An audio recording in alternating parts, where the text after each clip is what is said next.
In this episode of Clark's Kitchen, we're making 3 high-protein meals all in the slow cooker. First, a slow cooker pizza dip is a savory starter. Next, protein-packed bold Mexican flavors with slow cooker enchiladas. And finally, comfort food to satisfy your sweet tooth with a slow cooker cherry cobbler. First up, pizza dip. First thing we're gonna do is brown up our ground turkey. We went 93% lean, Italian style. Heat up a little skillet on medium-high heat. We're gonna take half a pound. I portioned this out ahead of time, as should you. Nice and heated, toss in our ground turkey. Listen to that sizzle. Throw on a cover, and in just a few minutes, this is gonna cook like lightning fast. Even though the theme is slow cooker, there's still some things we wanna do fast. While our meat is browning, it's a perfect time to get everything else organized. We're gonna be adding some crushed tomatoes.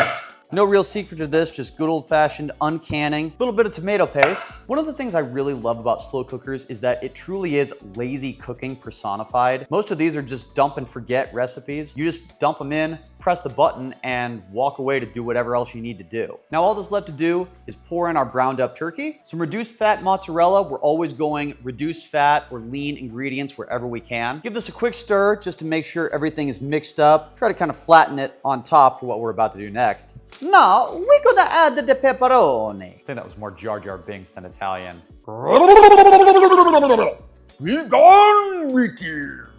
That was neither.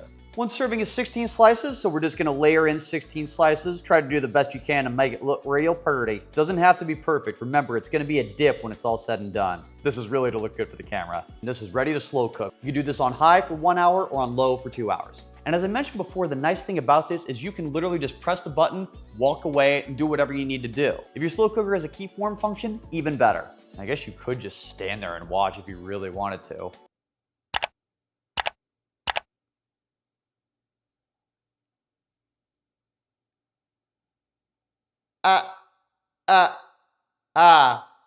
And there you have it, protein-loaded slow cooker pizza dip. Whether you're eating just for one or entertaining, it pairs perfectly with air fryer garlic bread. Whoever said pizza can't be healthy?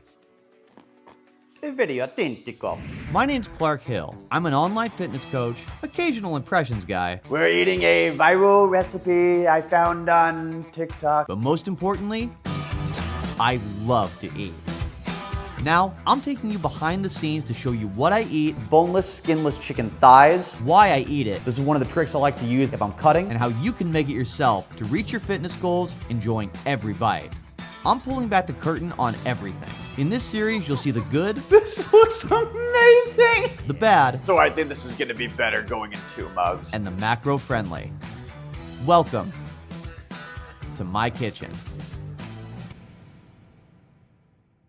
Moving on, let's mix up our slow cooker enchiladas. Start out by adding your chicken along with half your enchilada sauce. This goes in the slow cooker on high. I'll see you back here in 3.5 hours. Oh hey, I'm back. Better not have gone anywhere. Let's take this lid off, and after 3.5 hours, oh my gosh, look at that. Now we're gonna shred this chicken real quick. You can do this 2 ways. You can either take 2 forks, or if you're fancy like me, you can use that.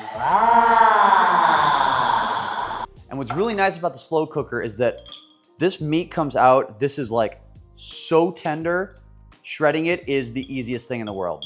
Let's mix in 1 ounce of our fat-free cheese. We're gonna take a couple big burrito flour tortillas. Now to make sure these don't bunch up in the bottom of our slow cooker, we're gonna slice them pizza style. 1, right into quarters.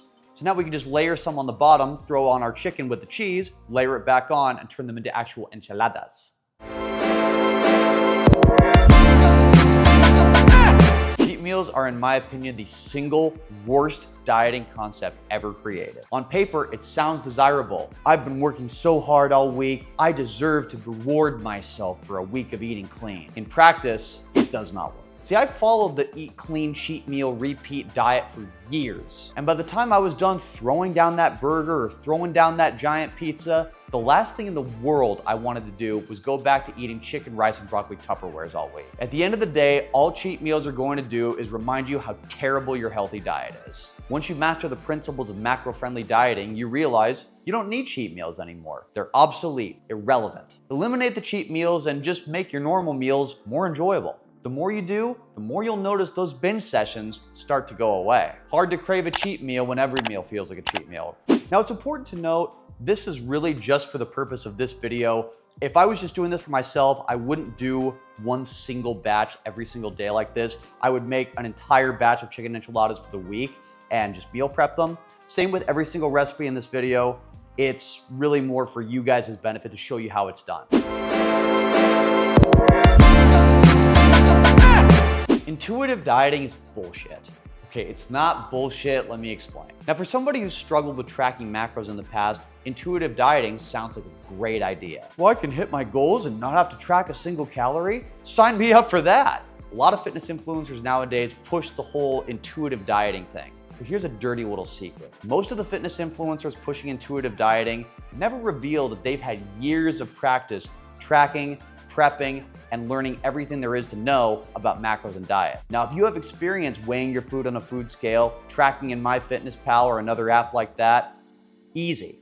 I've been tracking and weighing my food for so long, I guarantee I could throw out my food scale, delete MyFitnessPal off my phone, completely eyeball everything, and I'd be spot on down to the gram. If you're new to macros, not so much. Start by tracking meals and learning what the amount of food you need looks like. The more you track and the better you get at it, the more you'll notice you can start doing away with the tracking and still be spot on. As they say, learn the rules before you break them. Add in our filling, layer our other tortilla back on top. We're gonna finish it off with another quarter cup of that enchilada sauce, same enchilada sauce we used. This is why we only used half before, so we can save half to really get the top. Sprinkle another ounce of our cheese. Very artfully done, if I do say so myself. Another 30 minutes, but really it's just as long as it takes for the cheese and everything to be melted. So 30 minutes, but probably more like 15. Even if you were just standing around watching your slow cooker like a weirdo, I gotta say, this was absolutely worth the wait. I cannot wait to dig into these. Easy to make. You can start this in the morning on low and have it keep warm until you get home to easily shred and make the rest of the meal. I made it with a side of air fryer tortilla chips, queso, and Diablo sauce for an extra kick. Do not sleep on the slow cooker. It is unmatched. Now let's whip up our dessert to finish off our macros. So right into our slow cooker, we're gonna add 1 cup of our self-rising flour, scoop of our good old Orgain collagen peptides, protein. Gonna add a tablespoon of our sugar-free sweetener. Better the old Fairlife fat-free milk. We're gonna toss in a tablespoon of some of our grass-fed butter. I like to melt this in the microwave just like 15 seconds. Finish it off with a little flavor pop of some vanilla extract. Now we're just gonna give this a quick stir. The slow cooker is going to do most of the work for you. A little tip I like to use is get some of our 0-calorie avocado oil and just give it a quick spritz inside. This is really just gonna prevent it from sticking to the slow cooker when you spoon it out when it's all said and done. Makes cleanup easier at the end of the day too. It won't cake onto the sides quite as easily. And just sort of flatten down on the bottom here because we're gonna add our final component, which is going to make it a cherry cobbler and not just a big bowl of dough. We're gonna add a cup of these dark sweet cherries here. If you're gonna use it frozen, make sure it's thaw before, because when you thaw out a fruit, it kind of releases all the juice, and we want those juices to spread around to really fill it all with the cherry flavor. If you leave them frozen, it gets kind of concentrated and it doesn't work quite as well. Just kind of even these out on top, and this is gonna go in the slow cooker. We're gonna do high for about an hour and a half. Rule of thumb with the slow cooker, if you're not familiar with how they work, high is just half the cooking time is low. So that's why they always say for meat, the rule of thumb is low for 8 hours or high for 4 hours. If you're new to this series, we know how to do dessert around here. There's no better way to end your day than with a protein-filled sweet treat. Remember, the more enjoyable your diet is, the more likely you are to stick to it. This is optional, but I like to top it with fat-free Cool Whip. Oh, that is so good. That's so easy, too. Throw the stuff in, press the button, walk away. If you have a keep warm function, it just keeps it warm until you're ready to eat it. Now, before we sign off for this episode, as a special thank you for showing up, showing your support, liking and subscribing. I got a little surprise for you. A few videos back, I made a birthday cake crumble cookie that you guys absolutely ate up, no pun intended. With over 10,000 views on both YouTube and TikTok so far, I figured you guys would be hungry for another one, and as they say in show business, give the people what they want. Remember, you can download this recipe and all the recipes in this episode for free at the links down in the description.